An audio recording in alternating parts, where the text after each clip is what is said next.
welcome back to Tall Boy Radio. Thank you for joining us last week. I hope you enjoyed it. This week, it's something different again, as it always is, and we're joined by a guest. But before we say hello to our guest, let's introduce the regular guys. Who wants to go first? Go on, Andy. Howdy. I'm on the old double trouble whiskey. It's the first time I've opened it up tonight as well, so... How are you finding it? Yeah, enjoying it? The 2 sips I've had so far have been really good. Yeah. I must admit, well, I have got myself a bottle of that, and it was every bit as good as I remember after having it on the tasting pack. Gaza? Hi guys. Good to be back as ever. And I'm drinking a good old-fashioned TBR favourite, and also my favourite of Hoygarden.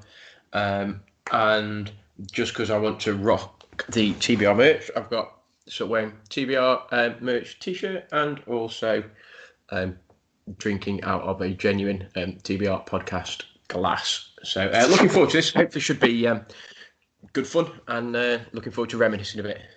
Awesome.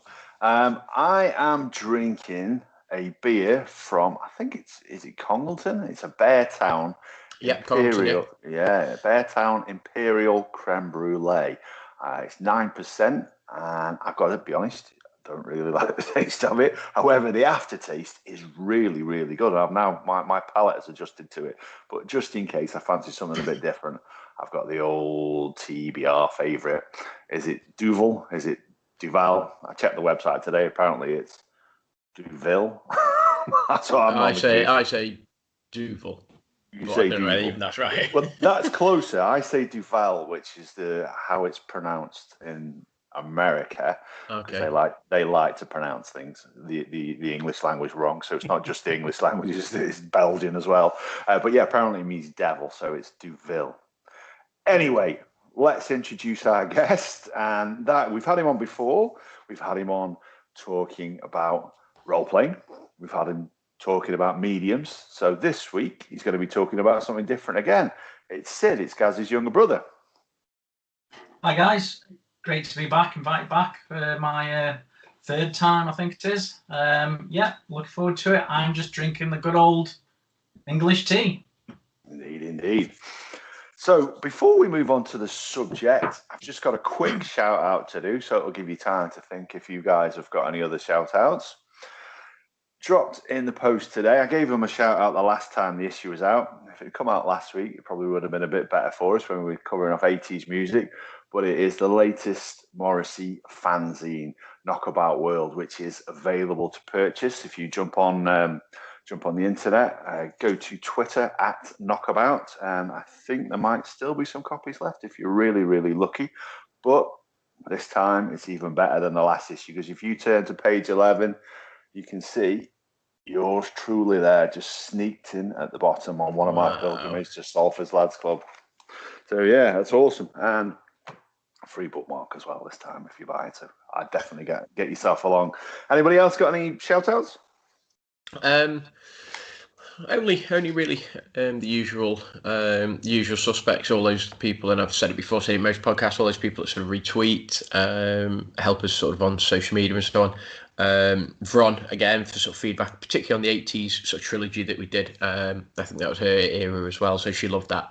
And then basically anybody that buys any TBR merch, we have had a couple of purchases from the TBR shop. So those people that have purchased something, thank you very much. Keep it going. And then just a quick reminder about the competition that we're going to run in terms of the number of countries that were listened to. So without giving anything away, remember we're running that. So get your numbers into us and see how you get on. Well, do we say the end of July? How many? I think end of July we did. Yeah. I have a prediction of how many countries will be listed to TBR by the end of then. We announced it a couple of weeks ago what it was. We've stopped announcing it since, so let us know. But we are number 43 in Poland still. Up the polls. Up the polls. Thank you very much. Any other shout outs? Oh, right then. So if you're watching on YouTube, you might have noticed that I was wearing a mask at the start. And that is in reference to this week's episode. This week, again, it's not going to be a trilogy. We're going to do, I don't know, whatever you call it, the two version of a trilogy is. I'm pretty sure it's not a bilogy, but just making up. Yeah, it'd be that and this episode and this sequel episode. Yeah, that's it. It'll be, So we're going to do this week. We're going to talk about our fond memories of wrestling back in the day, or maybe of modern day. We might be able to decide that that's better. But we're going to be sharing great stories from the WWE or potentially the WWF. We're going to be talking about some of our favorite wrestlers, what it was that we liked about it, and all that kind of good stuff. So, without further ado, who wants to kick off by sharing one of your favourite wrestlers of all time? Who wants to go first on that bad boy? Go on, Sid. You're the guest. You go first, kiddo. Okay. I won't start with my all-time favourite wrestler. Oh, I thought you were going to start with him because I reckon I know who that is, but I'm not going to say anything. Yeah, okay. I'm sure you do. Yeah. One of my favourite wrestlers from when I was younger was Ultimate Warrior for me. I thought he was brilliant. Really did. What was it you liked about him then? His energy. His energy was great for me. He patrolled the ring and he was just brilliant. He did some moves that obviously that they do in the WWE now, but back in the day then, I just thought his energy was really good, along with Macho Man and what have you. But Ultimate Warrior for me was one of my favourites. The Ultimate Warrior was brilliant. He'd hang on to that top rope, and for those of you that are watching on YouTube, he's shaking the top rope and he's giving it all the sort of dance around the ring and stuff. It was brilliant. Yeah, he was one of my favourites. He's not my favourite, but yeah, good shout, that is, kid. Good shout. Yeah, I always enjoy the Ultimate Warrior. And to be honest, in preparation for this episode today, I've had some wrestling on today. Matilda's been in nursery. I've had the day off. So me and JJ, I've been introducing him to a little bit of wrestling. And we watched SummerSlam from 1992 on DVD. Nice. And there's a reason. There's a reason why we watched that one. It's because I was very fortunate enough to be there. I was at that SummerSlam. It was held in Wembley Stadium. And one of the main events, Italy, was... Can you see there if I hold it up? It was the Ultimate Warrior versus Macho Man Randy Savage for the WWF, as it was then, title. Yeah. So did you teach JJ some moves today then? No, he taught me some, to be honest. He's got the slap down pretty tightly. Yeah. To be fair, while he's the size he is now, I'm going to make the most of it because you can do a few wrestling moves. No, listen, listeners, nothing aggressive. I pull my punches. It's not too yet.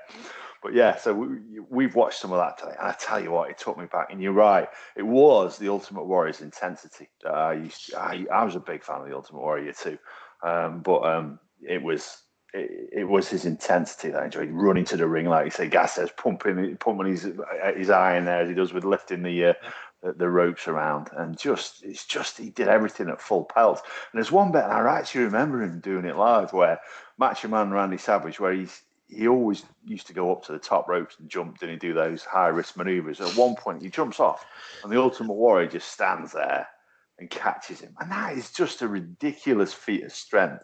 Yeah. Someone who must weigh 200-plus pounds, and he catches him there in the ring. They weren't even at the start of the fight. He'd been fighting for a while. No, so the Ultimate Warrior, brilliant. As you say, I'd have said the same as Sid. It was just the energy, the intensity, I suppose. Macho Man, yeah, brilliant. Just because back in the day he was pretty cool. Back in the day he's probably an old man, but he just seems like he's pretty cool. And for me, there's a couple. I really don't know why, because I don't even think he was that good, but Jake the Snake was just brilliant. Jake the Snake was just brilliant. This guy who looked like obviously I don't want to offend anybody, but basically looked like a redneck guy. He just got a sack slung over his shoulder, and he'd sort of come into the ring, and then he'd just drop this sack in the ring, and then this snake would pop out, and you're like, really? And then he'd put it around his neck, and it's just just brilliant. And I remember some of the reactions of some of the fighters he was fighting against, and they were petrified of this snake. And, you know, he'd have it in the corner and stuff. Whenever they got slammed into that corner, they'd do their utmost just to get out of that corner and stuff. It was just brilliant. It was just fun, just proper cheesy, like fun. It was brilliant. So Jake the Snake for me was one of my favourites. He's not my all-time favourite, but he's one of my favourites. Yeah, I must admit, Jake the Snake was one of my favourites as well. It was just that, again, it was a different kind of intensity. There was a, he played, I always thought he played it very sort of deadpan. And, you know, there was an undercurrent that he was planning to do something with that snake at some point, which is always good fun. Andy, you're a little bit younger than us, actually. So you might have different favourites and different memories. Yeah, I mean, I was looking at a list of wrestlers and I was like, I've never really had a favourite, but I had a couple that I really liked, and like Big Boss Man. Yeah. I always liked him for some reason. And well, Andre the Giant as well. I don't know. It's a bit earlier, I think. And Andre the Giant was he would be, and I know they do this Hall of Fame and stuff, and there's a photo of Andre the Giant in his hands, and so his hands were like I mean, I know the guy was enormous, but his hands were like spades. I mean, literally, they were like massive. And then was it like something? Was it 48 cans or something? Or is that? Have I made that up or something? Or it's allegedly more. It's allegedly more. You allegedly drank in one beer session 106 beers. Allegedly. That's I can't even drink 6. Right. Can you remember them like mini cans you used to get? Were they like well, these cans look like that? 230 ml ones look like that. That's it. You see a picture of him holding a beer can. It literally looked like you're drinking one of those mini cans of Coke. Yeah. It was absolutely ridiculous. He was huge. You know, I must admit, when I was never a big fan of his when wrestling, but it's one of those things when you look back on it. I look back on it now with much fondness. So you guys have mentioned a couple of my favourites there. So Big Boss Man and Jake the Snake Roberts, two of my favourites. But my ultimate favourite was Hulk Hogan. For me, he just summed up what I loved about it most, and that was just that Americana. What it meant to be an American, and when he came out to his music, I'm a real American, blasting. I could almost knock that out a few bars of that right now, but I won't. I loved it, I loved it, and he was the first person to body slam Andre the Giant, wasn't he? He was, and Yokozuna as well. Who's like, I don't know what you actually weighed, because obviously you build weight and you build height were generally different from what they actually were. But just going back then, I thought I'd do something a little bit different as well for this episode as well. Chuck it in, catch you unawares, a bit of a quiz. Here we go. The listeners can join in it. So we'll start off with Jake the Snake Roberts. Was his real name Jake Roberts? No Googling this one, Andy. No. Sid? No. Andy? I'm just going to say yeah. Yeah, you're wrong, Andy. It's never the real name. Mine. Aurelian Smith Jr. His name was. Well, 1 out of 1. Just stop the quiz there. That's it. No, 1 out of 1. That's it. 100%. Go on then. Dusty Rhodes. No.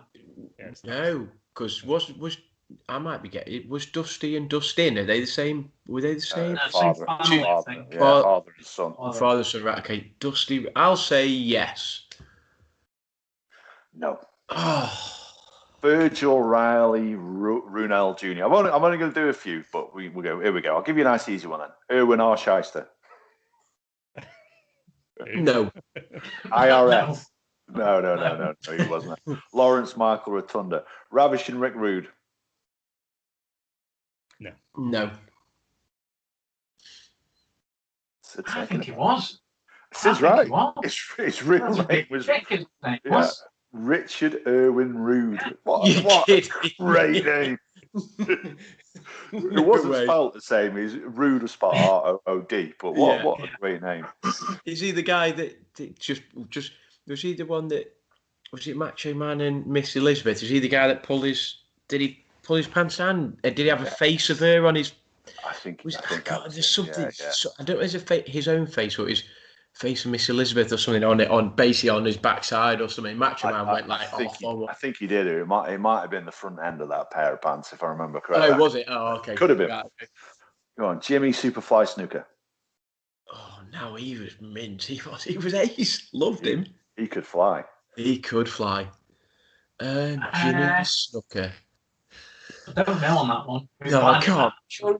I'm sure he's related to Yokozuna, isn't he? He might be, but Jimmy obviously his real name wasn't Superfly, but Jimmy Snooker was his real name. Yeah, James Ryer's Snooker. Bret Hart? Yes. Andy? Yeah. Don't he have a different first name though or something? No, his real name is Bret Hart, but fantastically, his middle name is Sergeant. What a great middle name. Shawn Michaels? No. Yes. No. Michael Shawn Higginbottom, which to be fair, you can see why he might use the stage. just a couple more then. Ted DiBiase. Yeah. No, his surname was Bundy. No, I'm joking. I'm going to say no. It was. Yeah. Theodore Marvin DiBiase, who is now an ordained minister, much like myself. Well, there you go, you see. There you go. Tito Santana. Doesn't he play the guitar? That's a different Santana, okay. I think. Tito Santana. I'm going to say Yeah, why not? That's one I assumed would be, but no, I can't even pronounce it. It was like something like Merced or Merced Salida. I don't know. I can't pronounce it. I apologise. Wow. I'll just call you Tito. Sorry, Tito. Last two then. Rick the Model Martel. Rick Martel. Yeah. No. Richard Vignolet. And then finally, a famous one, Rowdy Roddy Piper. No. Yeah. I think he is. No, his name was Roddy. He's Roderick George. I can't read my handwriting, unfortunately. Tombs. It begins with a T. Tombs. That's. Andy, you Googling? You Googling and you still get Of course he is, yeah. He's Googling on the after slide you answered there. it.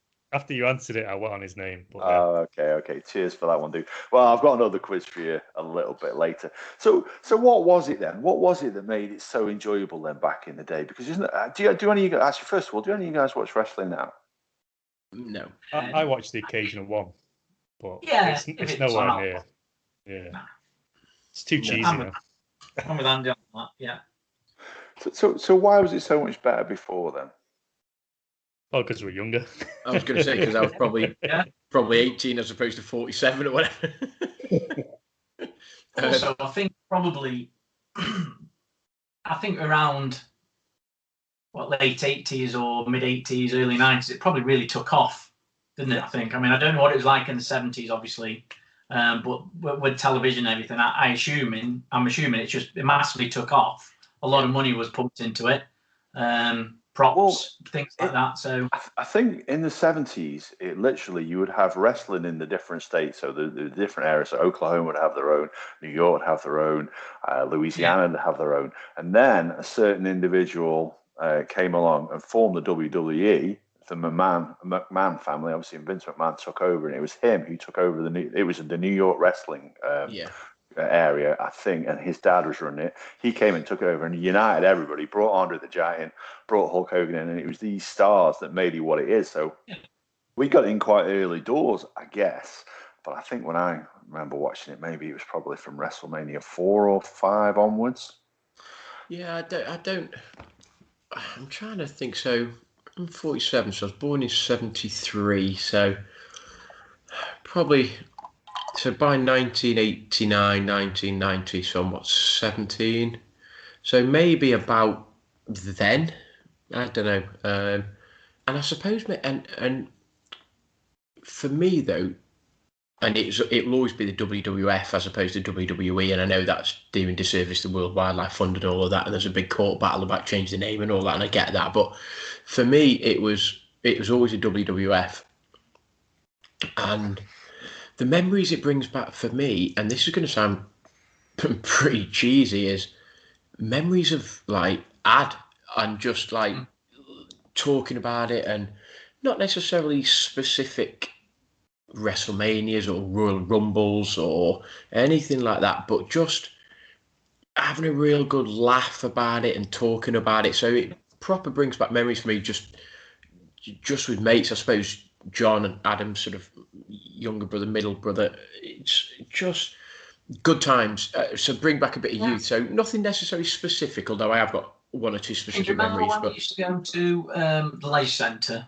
and used to do 2-on-2 basketball in the gym. Yeah. Things like that. And then we used to get the trampette out and crash mat, and we used to suplex each other on the crash mat. Yeah. It was that part of it. It was brilliant. Yeah. Brilliant. It was it was just I say good memories and stuff. So that for me, when we started talking muting ideas about this episode, that for me was one of the things, is because I suppose I was never massively into it until I suppose I realised that actually there's a couple of other guys that I knocked about with that were into it as well, if you know what I mean. So it was just real good, feel good times, you know. Well, just we used to watch it like Saturday night, like, you know, and then Twinkle came on the free music station that we had years ago. It was an RTL channel, Twinkle. Oh, yeah.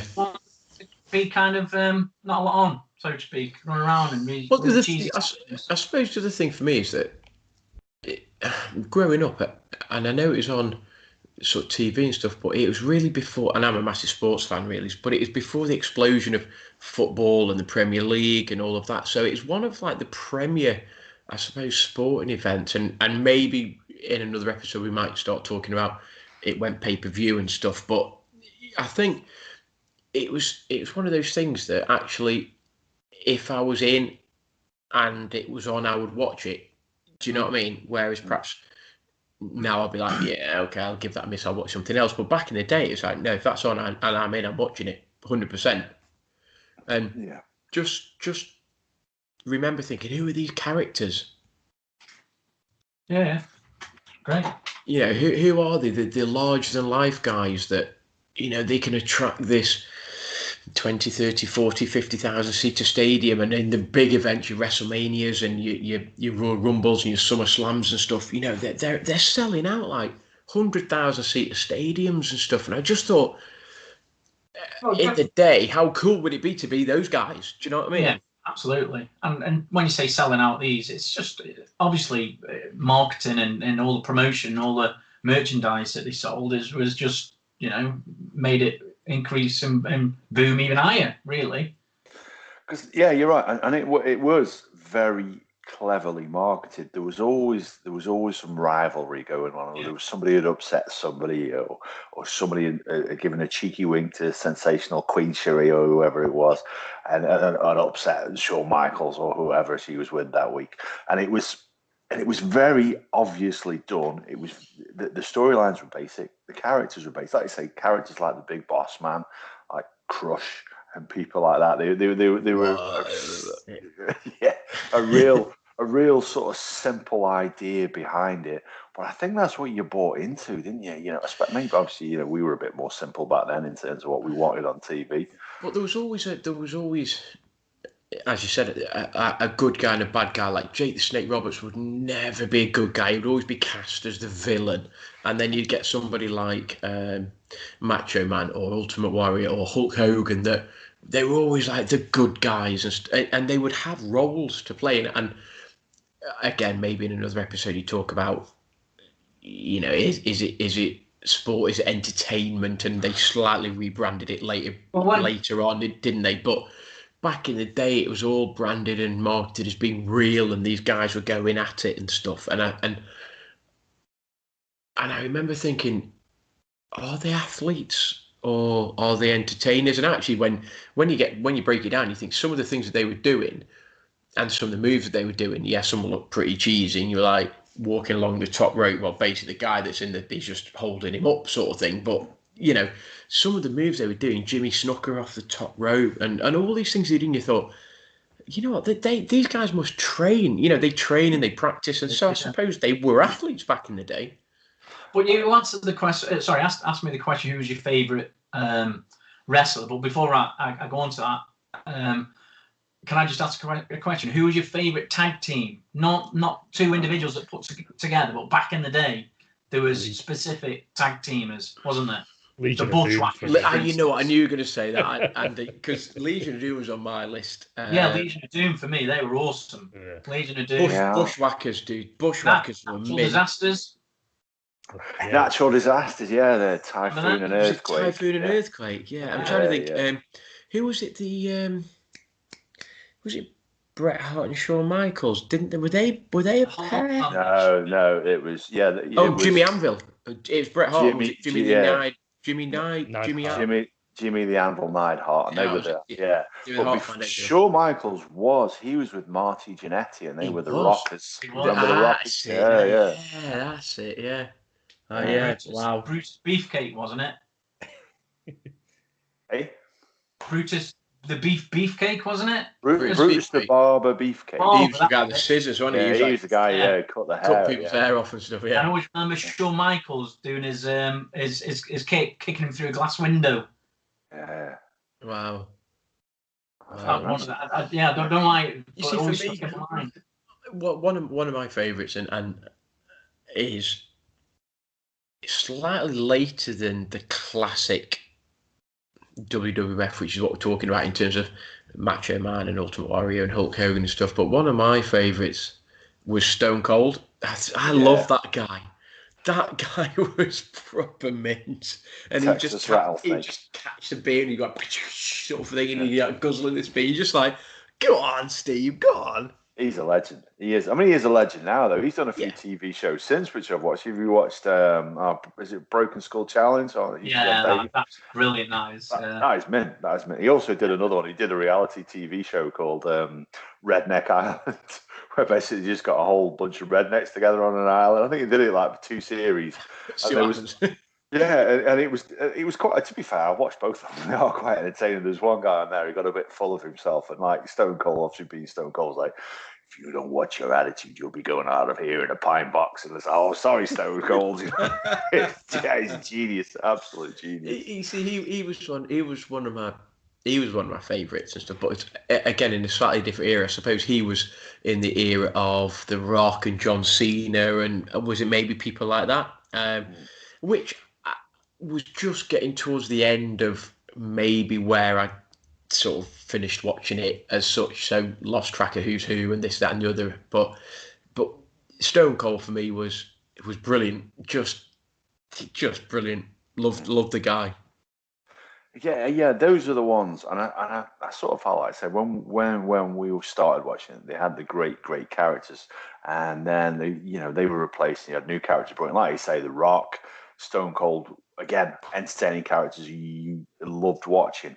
Nowadays, I don't know, maybe it's because we're out of touch a little bit. It's hard though that is to accept. Maybe we don't buy into the sort of concepts that they're putting forward because of our age. Who knows? So we looked at some of the favorite wrestlers. We looked at some of the favorite double acts. What are some of your most memorable moments then? Like Sid remembers Shawn Michaels. What's that one moment that really sticks in your mind that you can recall vividly? Go on, Andy. We'll go to you first because you love being chucked under the bus. I guess maybe the Undertaker versus Mankind on the Hell in a Cell.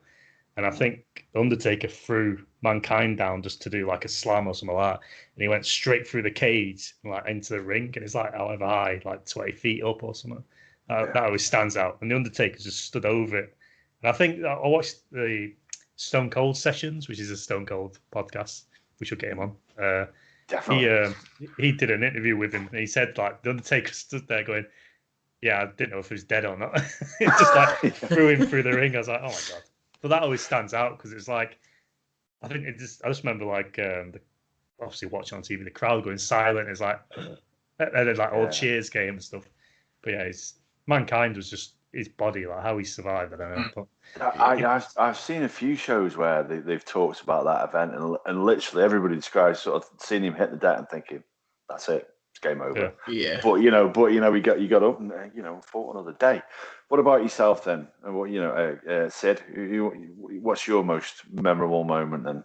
Well, there's been a few. That one that Andy, well, my all-time favourite wrestler would be The Undertaker.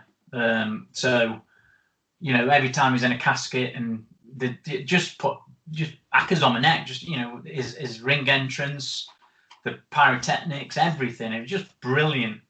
And, he used to sit up out of the casket and I just thought the guy was brilliant, really, and only recently retired. And then I can't remember the WrestleMania one with the guy who was, I don't know, he was about 8 foot. It was in outside, not the Great Khali. Well, full enough, that's what I've got noted down as my most memorable moment. Is literally like he stood in the ring and then the giant Gonzalez walks in. That was it. Yeah. This guy is 7'7", so Undertaker's 6'10". He's a big guy, and then he comes. He's literally facing this guy's chest. It's like this. Because it was the only time. Ridiculous. One of the only times, right? The Undertaker walks up and he goes to the opponent and he goes like that. Yeah. The next, you kind of went. Yeah, it was. Yeah, it was like, wow. Yeah, but yeah, for me, it was just brilliant. And again, the amount of punishment that he put his body through. And he had a few different personas back in the day and changed into Big Evil, I think it was, and what have you. So on the whole, that was it, yeah. So yeah, brilliant. I always remember him with the Paul Bearer in his early days. Like walking around that urn. Yeah, that's it. Yeah. See, a couple of my favourite memories are The Undertaker. He was one of my favourites, and it was just. You'd think he was going to get beat, and then all of a sudden he'd just go, and he'd just like rise up, and you'd just like, go on, sunshine, sort of thing. Just touching on that one. Sorry, you mentioned Jake the Snake. I remember. I think it might have been WrestleMania. I think Jake the Snake DDT'd him about 6 times, and every time he just sat straight up. Yeah. And it was just wow. In the day, it was like nobody ever got up from a DDT from him, Jake the Snake, and it was like brilliant. He just sat up, turned around. And it's just the reaction, because they sit up and they'd be like, and their face would be like, oh my god! So he does it again, and he just, Time telly when I was younger, that was brilliant. Yeah, no, it's brilliant. Because they sold it, didn't they? And they oversold it. That was the wonderful part about it. Oh yeah, I mean, I can't remember it. It was, and you might be able to help me out.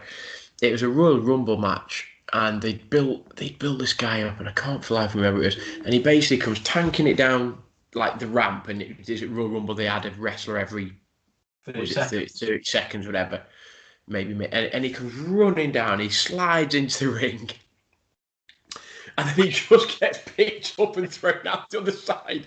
And you're like, dude, seriously, you've been in the ring for literally like 5 seconds ever, and it's just that. For me, the Royal Rumble was always pretty scripted, because the winner of the Royal Rumble would always then go on to fight for the belt at, was it WrestleMania or whatever it was. So for me, it was always scripted, and you'd always got, like, I say, fans' favourites that you think, oh, go on, you're going to win the Royal Rumble, you're not going to win the Royal Rumble and stuff.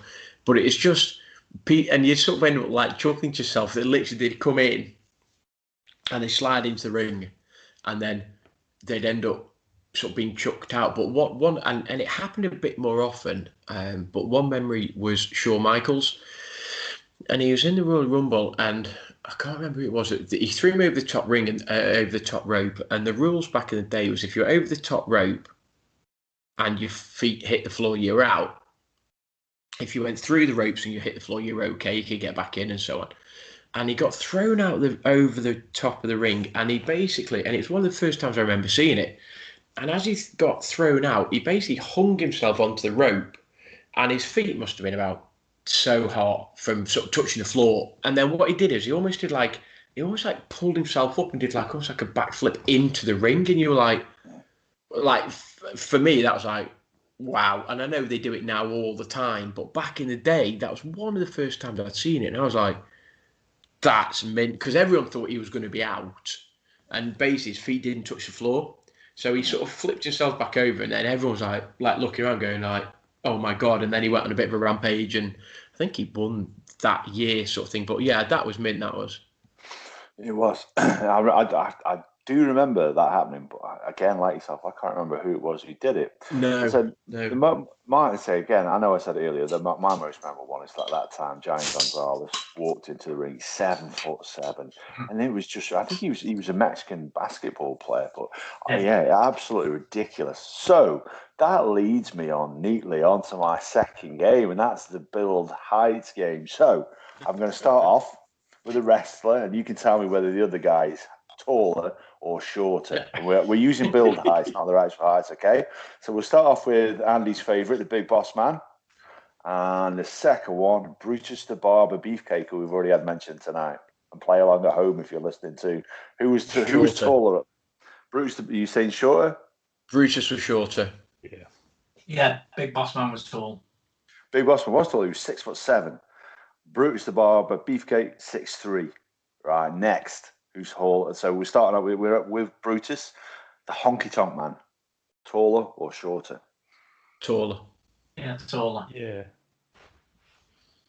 Shorter again. He was 6'1". No, really? Yeah. I remember him being quite. Oh, go on. I remember him being quite. I thought he was quite big. It was the quiff, I think, with the Honky Tonk Man. Wow. Hacksaw Jim Duggan. He's got to be taller. He's got to be taller than 6'1", surely. He was. He was 6'3". Junkyard Dog. I'm going to say shorter. Shorter. Yeah, I'd say similar height, 6'2", 6'3". You nailed it, said he was 6'2". Oh, go on, Sid. Go on. The next one, the 1-2-3 kid. Ted Rogers. Oh, no, sorry. No. The 1-2-3 kid. Shorter. Yeah, he was 6 foot, wasn't he? Wasn't he the guy I'd that say beat 5'11"? 6'3", I think he was. No, it's 1-2-3 kid. You weren't far off, Andy. He was 6'1". You see, was he the guy that? X-Pac, he was as well. He was, yeah. But didn't he? Wasn't his very first appearance? Wasn't it? You know, when back in the day they used to have like WWF fighters and like big superstars, and then they'd fight these like nobodies effectively, and they'd always get beaten, like literally beaten to a pulp. But didn't the 1-2-3 kid beat somebody like? And I just remember him like running out the ring. He beat, didn't he? Razor Ramon, cheat dog, eager little toothpick. Another legend. That's another one actually. When I was making my notes, I'd forgotten about him, but he is a good one. Okay, so here's one. Kurt Hennig. We haven't finished it. That was Mr. Perfect, but we'll come to him later. It's another of my favourite. We haven't finished the game. And that was his real name as well, by the way. So Nails, taller or shorter than the 1-2-3 kid? Taller. He was, yeah, 6'5". The Berserker. Oh yeah, I remember him. Was he taller? I remember him being Taller. Tight that is, I reckon. Yeah. Go on, I'll go taller. Andy? Taller, yeah. He was, yeah, 6'8". Bam Bam Bigelow. He was quite big. He was, I think. I'll go shorter. 6'5", shorter. Well, mind you, everyone's bigger than me, so. Shorter, yeah. He was, yeah, he was 6'4". Earthquake. Taller. Yeah, he's like 6'8" when he has something. Close to you, 6'7". And then finally, Yokozuna. Shorter. 6'5", I think he was. Shorter, yeah. Yeah, 6'4". Sid knowledge, that is Sid. Yeah, it's good. You guys did well. I think it was only one there that was wrong. So go on, guys. What are you telling us about Mr. Perfect? Because he was one of my favourite wrestlers. No, I'm just saying. I really enjoyed watching Mr. Perfect, and he was one of the guys who, I suppose, in a way, sort of rivals Shawn Michaels maybe as being that sort of all-American blonde-haired guy sort of thing. What I liked about Mr. Perfect was the unbelievable arrogance of the man. And he just played this character that I loved it. I really bought into it. I thought that if I had a level of confidence, I wish I could just take a pinch of that. One of the things that what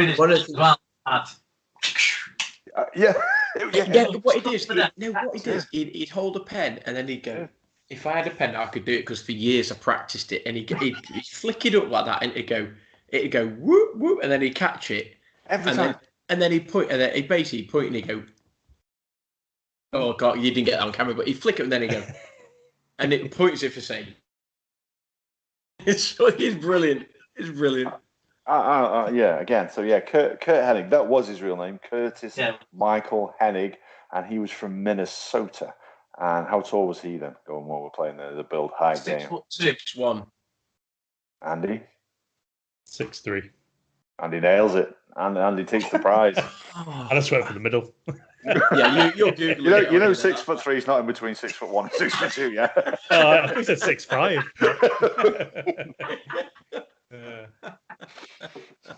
Well, that's his real height. Can I just throw in? I'm going to throw in a question here because I've got an answer to this. Go on. Back in the day, who was the guy that they tried to promote the biggest, but was actually just pointless? Like, you ended up thinking, like, what is the point in this guy? Who was like, not the letdown, but who was the guy that they like? Obviously, invested loads of time in and tried to make him brilliant, but you just thought, nah, ain't happening. John Cena was always one for me. I thought he was garbage. Really? Really? Because like, he's a massive superstar. Yeah, he's surprised me to say that. When you watch him wrestle, though, normally he gets his ass kicked all the way around the ring. And you can see him, like, every time he's getting punched, he's like, you can just see it on his face, he's like staggering a little bit, but his face is just like blank. And then all of a sudden, he like just punches the other guy and he's like knocked out dead. The other guy's like, come on. He's got to have a bit more enthusiasm than that. Kim took a film on the other night from with Netflix, and it was, I don't know, something about some firefighters, and it was starring John Cena. We literally lasted about 5 minutes because literally his acting was pretty blank. He's in the new Suicide Squad as well, isn't he? He's like, how's he keep getting these jobs? Like, insane. God, they said he was yours, and he was like not pointless wrestlers, but somebody that you just never really got. I never really got Hunter Hearst Helmsley when he first started, but obviously now on, he's a megastar, isn't he? Oh, huge! Yeah, he was. Well, I never got it when he started at all. I thought, I didn't understand what he was trying to wrestle him, but I didn't get him at all. It's all about the game. It's all about the game. Yeah, nice fun, Andy. Yeah, nice one. Get it. I tell you, there was a guy, and he was really heavily promoted. They stuck him in the crowd a few times, brought him out, giving people a little bit of stick. Doink the Clown. Do you remember Doink the Clown? Yeah. God, he annoyed the piss out of me. That was the intention, though. Like when he's like, he'll stand at the top of the runway, and then like another clown will climb out of the ring and stuff. That was brilliant. I thought. I liked it. I could be wrong, but wasn't he also the Repo Man? Was it the same guy who was the Repo Man? But that was one. He was heavily promoted, and I never really bought into it. Go on, was it because there's a little dwarf one? Right. Yeah. Sorry, I've just had to Google. I've just had to Google the guy that was the quickest Royal Rumble elimination, and it was Santino Marella, and it was 1.5 seconds. He was one of them ones. He started off. I watched his first wrestling one. He was in the crowd when they went to Italy or something like that. And they're like, "Oh, we'll pick some out of the crowd to come and wrestle." And they picked him out. And then he went dead gimmicky of being like a shit wrestler, like acting like he's crap as well. Yeah, I remember that. The pointless guy for me, and I never sort of really got it, was like Kamala. I didn't get it. I genuinely, and he was like, I was just like, I couldn't understand, because in my mind, you'd got somebody like Yokozuna, I think, at about the same time. So you'd got this is going to sound horribly against Yokozuna, but you got the big fat guy sort of thing. And I never really got Kamala. I didn't, and they seemed to like promote him loads, and I just didn't get it really for me. So yeah, I just I know what you mean. I was never a big fan of him. My brother loved him, to be honest. He loved Kamala. I don't understand what he brought. He didn't bring any razzmatazz. He didn't bring any mystique. Like when Yokozuna first arrived, you were like, "Oh my god, this guy's like." And I know he was he from Hawaii and actually not from like Japan or whatever it was. But maybe, yeah. Well, but you know, back in the days, like, obviously he's this big sumo guy, but Kamala was just some fat knacker that just ran around slapping his belly. One, I like what was it about him? Listen, there's hope for me. A wrestler called Bayou. What, you're about 6'5", 6'6". You can make a decent career out of it. You know what I mean? Not with my knees. I don't have the athleticism or ability. I probably can't take a punch either, to be honest with you. Let's wait until next week's episode for that. But no, yeah, I sort of didn't get in, really, if I'm honest. So going back then, let's chuck it back to the 1, 2, 3 kid who we all sort of remember as that character who beat maybe Razor Ramon, whoever it was. If he wasn't, yeah, drop us a tweet if it's not. But who was that one peripheral character that you would have liked to see more of then? I can go first if you want while you have a think. Yeah, go on. Yeah, give us some time.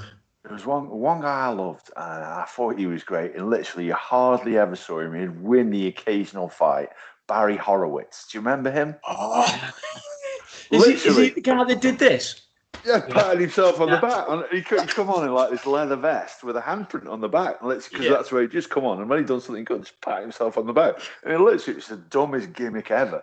I just loved it. It was so stupid that I loved it. I mean, the peripheral guys. I mean, oh God, dude, you proper put us on the spot there. I got one. It was a guy. He wasn't in long, and I think he wrestled under a few names. But was it the Raven? The Raven. And to me, it was just an absolute rip-off for the Undertaker. I'm sure it was a Raven, something like that. I mean, Andy's going to Google it now, but I'm certain of it. And for me, I just thought, nah. It's certainly a very famous quote by Edgar Allan Poe. Like yeah. But that's not one I remember, if I'm honest. There's probably quite a lot that we don't remember, to be fair. Yeah, I don't remember that. Don't remember Raven. But for me, who you're saying could have got more, it's a hard one, that. I don't really know, to be honest. Not really. Andy, have you got one? I was thinking Dunk the Clown. He's just saying that to annoy me. Not really. I mean, I think I just like watching the popular ones. Yeah, like the Hulk and all that. I always thought. I remember the Bush Tuckers though, always winning a lot of matches. Bushwhackers, that's Bush Tuckers. The Bushwhackers. Yeah. I remember Mr. TV because he was in Rocky also. He should have got some more airtime. He should. And Hulk Hogan in that as well. Was he in WrestleMania 1 or he turned up there? He was 1 or 2 anyway, yeah. Mike Tyson as well, wasn't it? Yeah. So maybe Mr. T should have wrestled a bit more. That's what I'm saying. He should have got I think because he was doing the A-team at the time, though, his hands are fairly tied with that. But I remember Hulk Hogan appearing in that as well, and a few of the guys appearing in that as well. Thunderlips, was it? No. Oh no. What did he was Thunderlips in Rocky 3. Rocky 3, that was it. Yeah. That was it. And obviously, Mr. T was Clubber Lang. Yeah. I don't know. Peripheral. I mean, obviously, the 1, 2, 3 kid was the ultimate peripheral guy, but then they sort of tried to make something of him, but it didn't really work, did it? So. Well, he ended up forming a tag team with Triple H, didn't he? Yeah. On stage. Yeah, and he said X-Pac. Generation X. Generation X. So, Dad, did we get to who was your favourite then? Oh, not have we had that yet or not? What my favourite? Just all time, just like it's Hulk Hogan, dude. Yeah, okay. I did. Yeah. You said that. Yeah, okay. You mentioned my love for the Hulkster, but we're going back now. What they had a vote. Which was the most popular finishing move of all time? What do you suppose it was? Tombstone. Yeah, that's a sensible answer. I could go along with that. I think it's a very good one. People's elbow. People's elbow. Was that The Rock? Yeah. Yeah. It's got to be. It wasn't either of those. Interesting. It's got to be a classic clothesline from Hulk Hogan and the leg drop. The big leg. Big leg. DDT? It was the DDT. It It was Jake the Snake's DDT was, it was voted the best finishing maneuver of all time. So who was your favourite then? Who was your favourite finishing maneuver? What's the one that you remember the most? I always think of The Undertaker's tombstone. When he crosses his arms and he lifts his head up and his eyes are inside out. He'd do it and literally go, and then he'd go in his hair, and he'd just be looking, and he'd just be "That's mint." Yeah. Was it? I don't know whether he just did it. I don't know whether he did it and it was his finishing move. But I remember, I think it's Jimmy Snuka, and he'd run across the ring, and then he'd grab one of the ropes, and he'd almost swing himself out of the ring in between the first and the second rope, and he'd swing round, and then he'd basically kick the guy. Yeah. And I don't know whether that was a finishing move. Rey Mysterio used to do that. Okay. Yeah, 619 it was called. It was, yeah. It was and then Jimmy Snuka was the guy that did he give it one of them as he jumped off the top rope as well and stuff. Yeah. It's just but no, DDT was pretty good. Was it Socko, whatever? Was that Mankind that had any literally one of those? I actually quite liked the Perfect Plexus and Fair. Shawn Michaels foot stamp and then face kick or whatever. There's a few around, aren't there? Bret the Hitman Hart's figure 4 as well was pretty. Signature as well, wasn't it? That looked like it hurt. To be fair, and actually, I've got a funny feeling that you might have put me in that once, and it does hurt a fair bit. That might be why I've got dicky knees. I'm going to try this. I'm going to try this wrestling finishing move. Just put your legs there. Yeah, okay.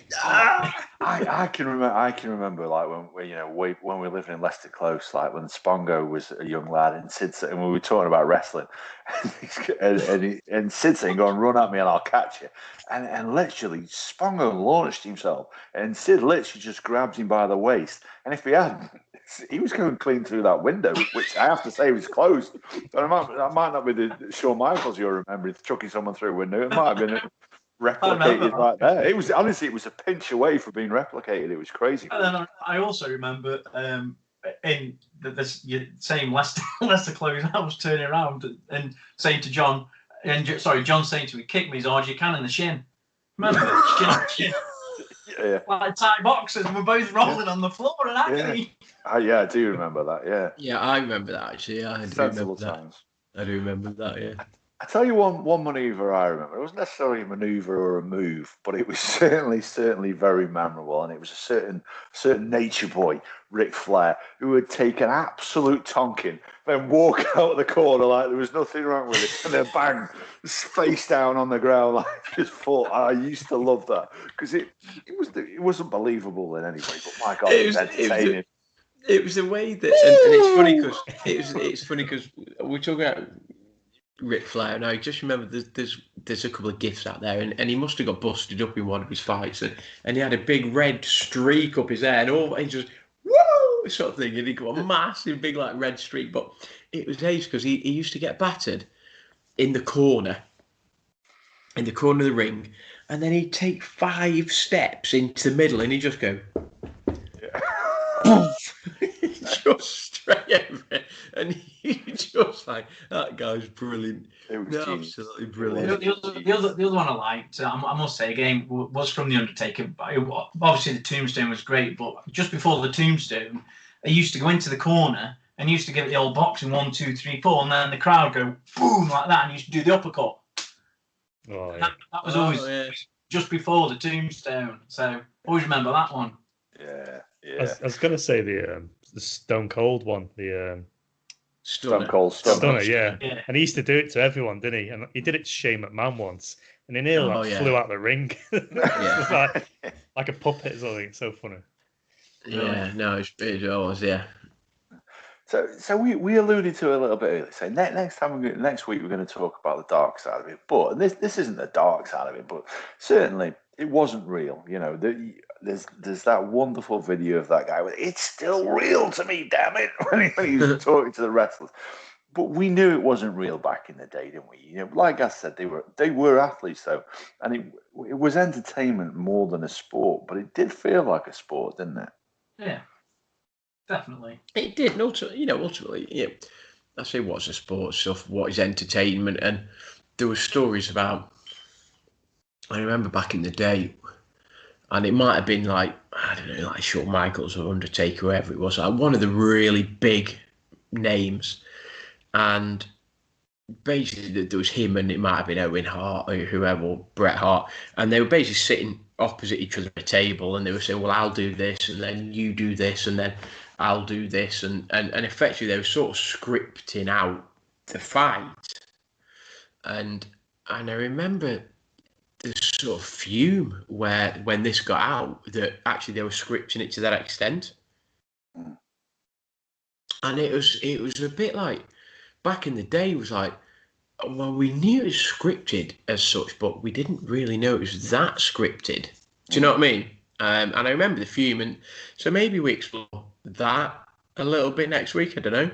I say a lot of Bret Hart's disenchantment and disenfranchisation with wrestling comes from things he was promised that they would be able to do in a ring and didn't, and that's just it's a bizarre thought.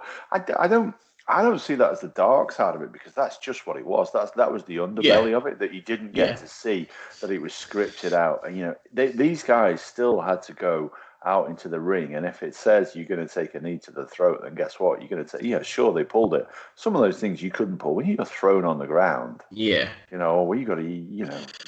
I mean, I think a lot of the scripted stuff was you would get various characters would come into the ring and they'd give you the speech, and it'd go on for 2 minutes, 3 minutes, and all of that, and then somebody else would walk down and go, I'm not having that. That element was obviously sort of scripted to the nth degree.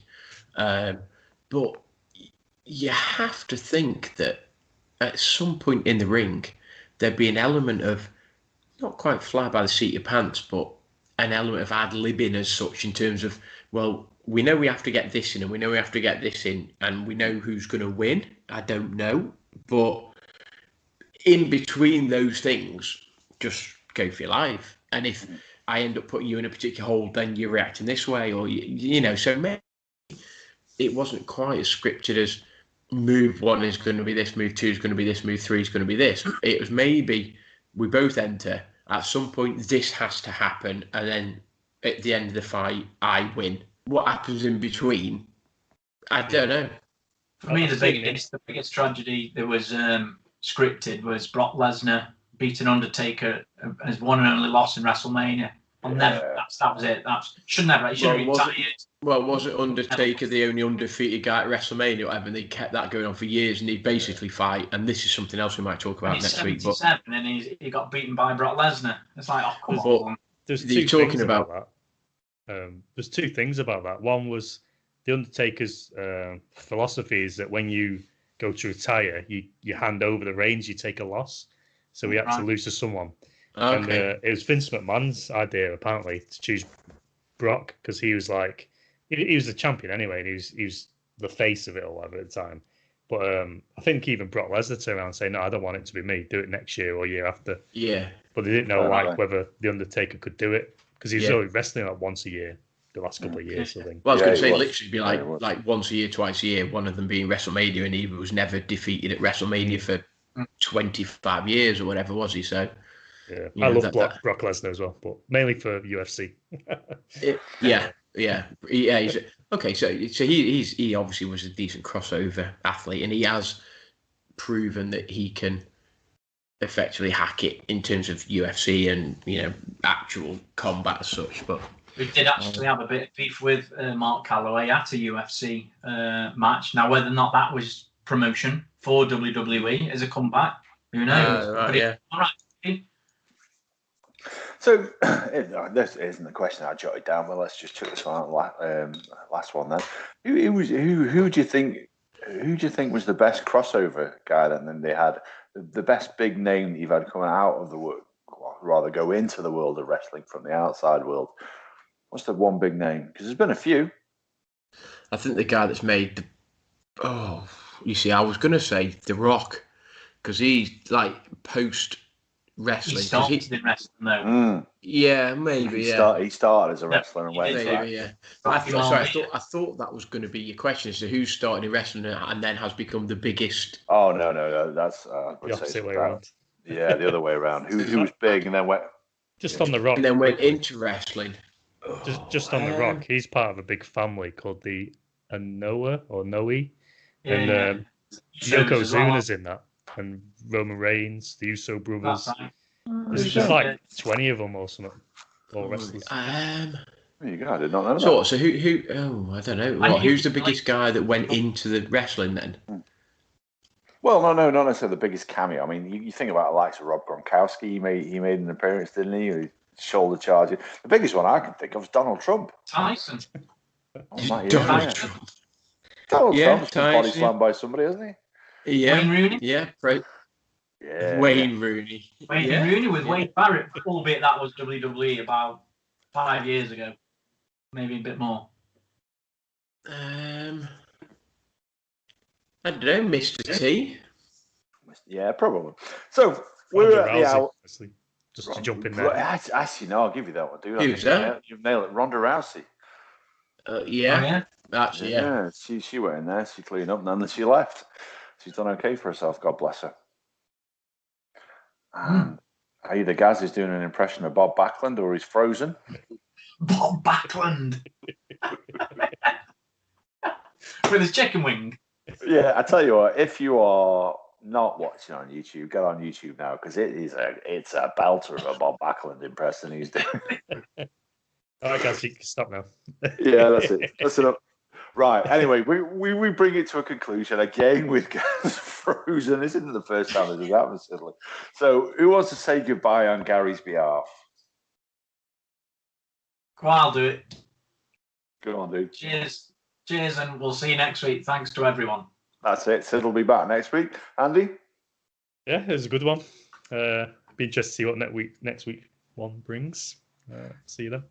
Yeah, I'm looking forward to next week. I've enjoyed this one more, remembering the sort of positive side of it. But again, there was another side to wrestling, and I guess we need to acknowledge that. And I'm enjoying doing these episodes where we do more than one on the subject. So that just leads me to say, what you gonna do, brother, when Tallboy Radio runs wild on you?